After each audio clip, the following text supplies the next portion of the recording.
and welcome back to Porn Talk with Xavier. My guest today is Ronnie Stone. Hi. Ronnie. Hello. So, can you present yourself to the Yes, my name is Ronnie Stone. I am originally from London and I now live in Manchester in the UK, and I've been doing pornography in a serious capacity for like a year now, I'd say. Yeah, about a year. Yeah. So, you've been doing porn for a year and a half, so what's your advice for someone who wants to start doing porn? My advice for someone starting in porn, I'd say the most important advice is don't think you're going to be the next big thing without putting any effort in. I think there's a lot of people that come into it who think they're going to be the next hot shit, person.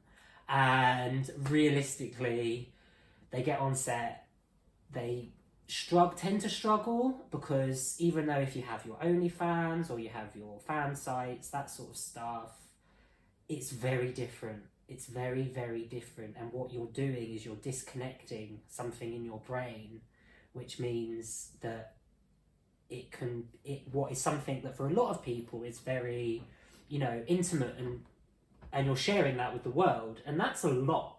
And there's a difference between doing it in front of your bedroom mirror and doing it in front of a room full of people filming you. And I think that's the big advice, is just go in there with a level head. Yeah, it's very funny that you bring that because we had that conversation with Alexis.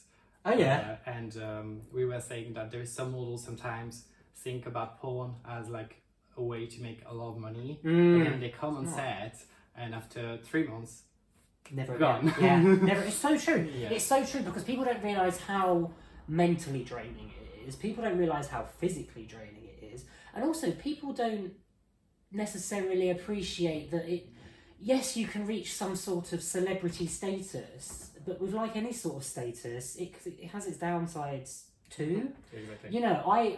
I've done a few different films now for a few different studios, and I was recognised for the first time fairly recently, actually. I was at a set of traffic lights, really weird, in the car, driving home from, I can't remember where it was. I can't remember where I was. And someone literally stuck their head, like, in the in the driver's window, because it was down. And they were just like, "You're Ronnie, aren't you?" And I was like, "Fuck me!" Like... A few moments later. And the only reason I signed up to it, because I thought it was hot. I thought, oh my god, having someone film me be like pretty anonymously being fucked, that is hot. Actually, when I got into the environment, I was very uncomfortable, I was very unhappy, and I was very naive to A, let myself get into the situation, and B, let that situation continue. Because I didn't know any different. I just assumed that all porn sets are like this. Well, in reality, it's very different, And really, another point of advice is really do your research on the studio. Oh yeah. Really, do not just, if you like their content, great. But you don't know behind the scenes of how they got to that content. Exactly. Yeah, I always said there is like tons of studio to work with. Yeah. But everyone will have good and bad experience. Absolutely. Myself first, I've been in the porn industry for 6 years now, and I mean, I had good, bad experience. Yeah. But it's also like this how you learn, and you know which who you're gonna work again and who you will not, because there is people who will feel you comfortable at the first minute, and there is some people who will not. Yeah, absolutely. Absolutely. And I remember, they always say you get a vibe, don't you? Like a vibe, a good vibe, a bad vibe, or a sixth sense. I always got the feeling with that first studio that the vibe was off. It was very, very bad. It was very, very bad. But I was young. I was naive. Didn't know any different. But that's my advice would sort of, to condense it, I suppose, would be don't go in thinking you're the next big thing. Be humble. Be nice, polite. Be honest as well. Honesty is always going to help. Oh God, I can't remember the amount of scenes I filmed where I've gone, I need a minute, I'm fucking knackered. And God, that sounds like my nan then. And that's fine. That's totally fine. Exactly. Absolutely. Time out, I need 10 minutes, I need to catch my breath, or oh my God, I'm going to come, or, shit happens, and also don't be afraid of anything on a porn set. If you're in the right environment with the right people, it can be the funniest place in the world because some of the porn, like some of the directors and stuff that I've worked with, they have picked up more bodily fluids of mine than any other human being. I've got so many, I'm not going to go through it all because I've got so many embarrassing stories. You're probably going to ask me that. But I have got so many embarrassing stories. And it's just, seen it, been there, done that, it happens.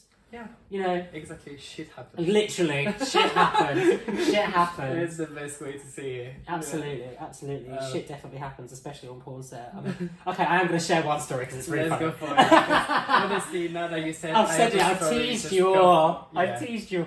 So, this was when I was a lot... I keep bumping into this plant. I'm going to move it a little bit. There we go. This was when I was very, very young. I must have been 20. Didn't have a clue about the world, didn't have a clue about anything really. And I was doing a bondage scene, and it was quite an intense bondage scene. And basically I was in stirrups, like what they give to women giving birth.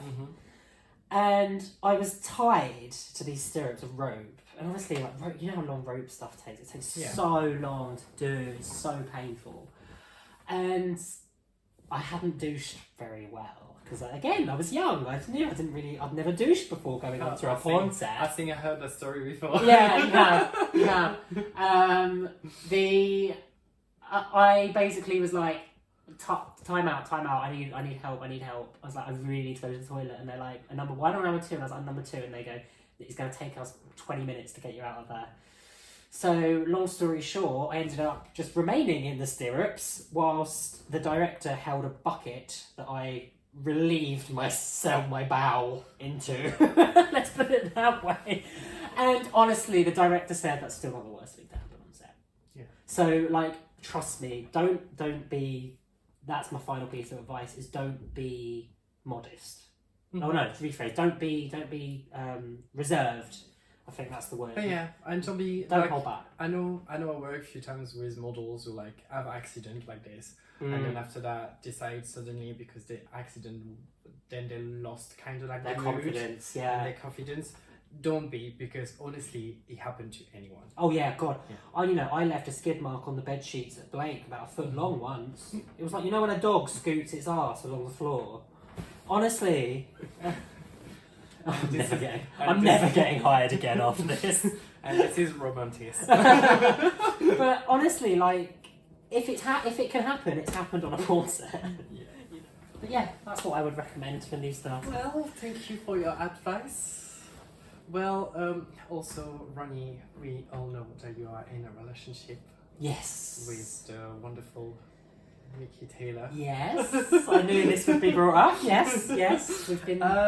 So, do you have any advice? Because sometimes I met models who are like, oh yeah, I do porn, but I will never met someone. Or I do porn, but I don't want to be in a relationship because I don't want someone to be in a relationship with me because I do porn. So, what's your advice for someone who wants to be in a relationship? And wants to do porn.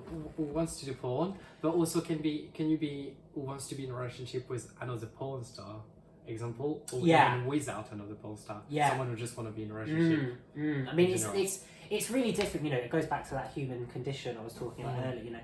It's really unnatural for we have it represented in the press, in the media, in sitcoms, television shows, and that you don't have multiple partners, and that's something that I would really only say I've heard of. Particularly sort of personally of happening within the last couple of years. I've never had that sort of exposure to a throuple or a completely monogamous open relationship. And I think whether it's me and Mickey, oh God, how long have we been together now? About a month, a year and a half? Yeah, about a year and a half. Hasn't been easy. Hasn't always been easy. Has not always been easy. And knowing that person is sleeping with someone else for a career, for a job, comes with, its own trials and struggles, just like any work. You know, two members of a couple are always going to be working separately to some extent.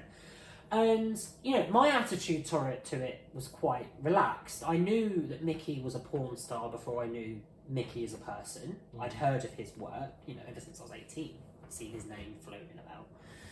And it's funny because I met Mickey not looking for a relationship. As everyone always says, you know.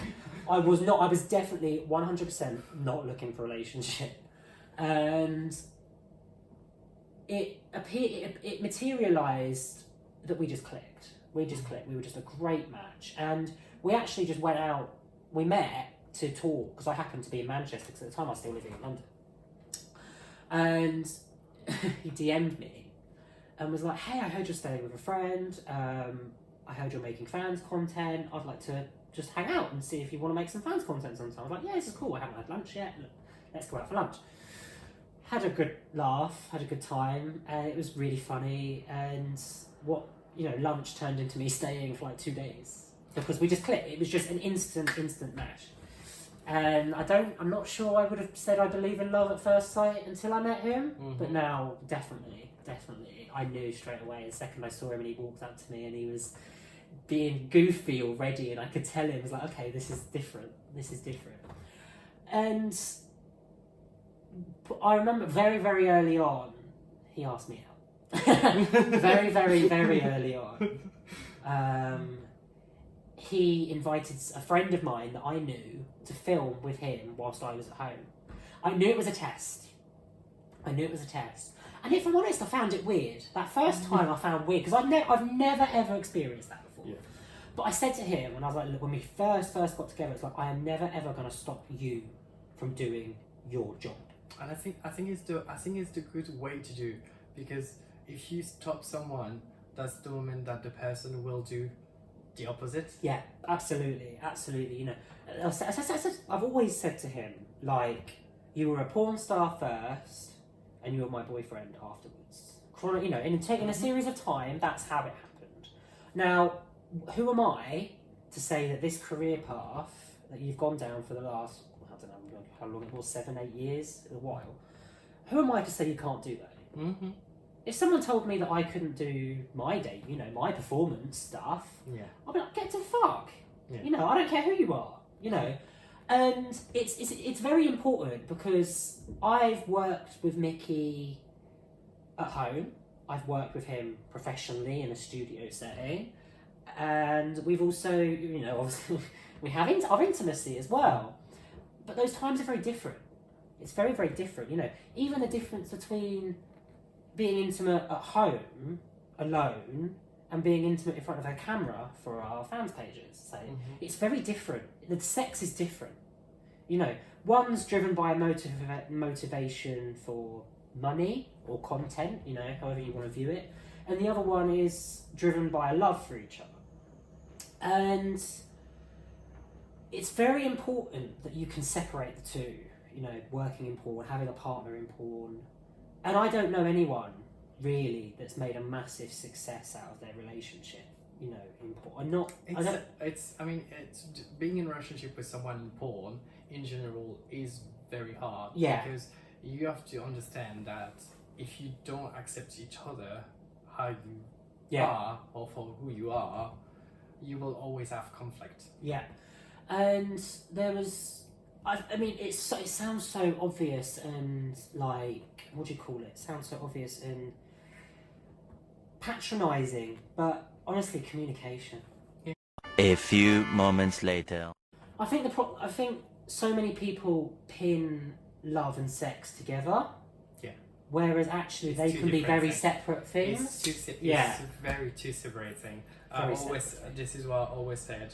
I mean, I've been in a relationship before with someone we do porn to. Yeah. And as I always said to that person, sex is sex. Yeah. A relationship is a relationship. Yeah. And I think this is what people need to understand. Yeah. It's two different. This is why some people said, oh, but how can you be in a relationship doing porn and be in love with your boyfriend? Because if you have sex with someone else, then you're not in love with your boyfriend.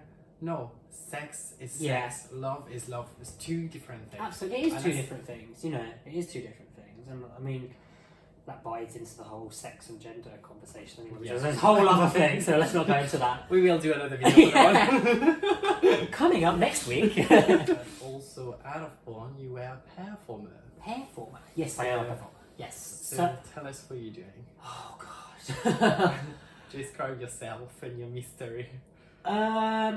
So I would say I am a ratchet, gothic, circus, a sideshow freak. I think you couldn't describe yourself with better words. Yeah, definitely.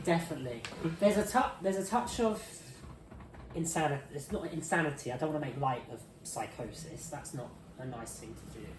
But there's an element of edge to the psyche of that character. Mm-hmm. And it is very much a character. My performance persona, like your drag queens, they're characters. They're or caricatures, I should say, of our normal being. And I'm not a drag queen. I'll never do drag. You will never ever get me in drag for as long as I live. I cannot be asked. Even though people have told me I'd be good at it. I am multi-skill performer. I do sort of aerial, so I have some background training in pole dancing. I have some background training in aerial silk performing, aerial hoop performing. I'd say the main thing I do is fire. Fire. So I'm a fire breather, fire eater, body burner. I can make parts of you combust and blow up. It's really cool. It's really, really cool. And we usually do sort of shows or sets to that. And I've been across the world doing that, which is really cool. But I also do like other sideshow sort of stunts like glass eating and staple gunning. So that's literally using like your teachers, like what they had at school, to staple gun your work on the walls. Using that on various body parts to create different effects. And we do laser light dancing. We can do candle wax shows. Like it's endless. But anything horror, gothic, scary, a bit different, that's sort of where I sit in it. And I work everywhere. I do anything. I've worked for tattoo shows, I've worked for private birthday parties, which was an interesting one now I think about it. Nightclubs, private events, anything and everything. We can go small, big, whatever you like really. But yeah, that's what I do. Amazing. It's interesting. It's funny in job interviews. and I guess it's kind of like the same kind of job as porn. You have to be in your head and focus on what you want to do. Absolutely. The only times I've ever made a mistake as a performer have been when I've been worrying about other things. There's been, most mistakes that performers make, you never really notice they make them. And that's part of the skill of being a performer on stage and stuff. Do you have any event plans then? I mean, COVID, no. Yes and no. There's stuff planned. There's stuff I know that's coming. There's a lot of stuff that obviously was cancelled this year. There's a lot of stuff I've done some sort of online video type stuff. We're going to be doing a lot of that this year in the promise of physical stuff next year. So that's cool. I've had some really exciting names and brands approach me, which is exciting. More for next year again. But hopefully, I'm sure I'll be seeing you. Because next year, this year, whenever it's going to happen, because it was meant to happen in September, the Prowlers? Was it September? No, so the Prowlers every year are once a year and around June. June. I don't know why I thought September. But yeah, you're right actually, because I'm being really moody. Because I was supposed to be there performing for all of the lovely Prowler Porn Award people. And that obviously fell through because of safety, and perfectly agree. Like, it wasn't the right thing to do to carry any sort of event like that. But yeah, I was planning on being there, but hopefully you'll see when it's there. When it's back. So if you want to see the lovely Ronnie Stone on stage doing this fire for you and for you only, get your tickets for the Polar Awards next year. Yes. See me on the red carpet, boys. Oh, I've got the ugliest laugh in porn. That you can publish. I have got the ugliest laugh in pornography. I guarantee it. I am open for anyone to challenge me to an uglier laugh if they work in the porn industry. We'll give you an award next year just for this. Oh, I fucking hope so, because I fucking deserve one. Yeah, so do you have any last word? Last words, what is this? So I should put my hands up now. The end. Last words. Stay hydrated. Stay hydrated, people. Drink water. Yeah. That's my advice for everybody, because you always feel better after a pint of water. And follow me on Instagram. Ronnie Stone, but the O in Stone is an X. So it's like RONNIESTX. Do you have any other social media that people can follow you? Yes, and Twitter if you're brave. Mostly use Twitter for posting pornography and just chatting shit. That's all Twitter's good for. I feel like, yeah, Twitter is just for this. Yeah, like Twitter's... Use it drama. Yeah, definitely. I'm not that dramatic on Twitter, I don't think. I think I'm fairly chill on Twitter. But, yeah, it's more porn and that stuff, whereas Instagram is more performing. But they do cross over every so often. Alright. It was lovely seeing me. Thank you for having me. You're welcome. It's been a blast. It was fun, yeah. Yes. And hopefully maybe we will have you for another one, maybe another time. Yes, Talking absolutely. about, Definitely. Maybe who knows, if the Polar Porn Awards happen this year or next year, maybe we will have one related to the Polar Porn Awards and your experience. Yes. Because it's your first one, isn't it? No! Oh. Wow. I was there last year. Oh, yeah. But I was employed, so I wasn't nominated. I wasn't there in any sort of porn capacity. I was working for the after party. No. I was a dancer. Yeah. Because I also do that. I can go too, you know. Boy of many talents. Book a help. Boy of many abilities. Let's not say talents. Yeah. Alright. Well, Okay. Thank you. And we will probably see you soon. Of course. Yeah. I'm unstoppable. Alright, so that was an interview with Ronnie Stones. As always, if you liked it, leave a thumbs up and subscribe. And see you soon for more interview. Bye bye. Miss you already.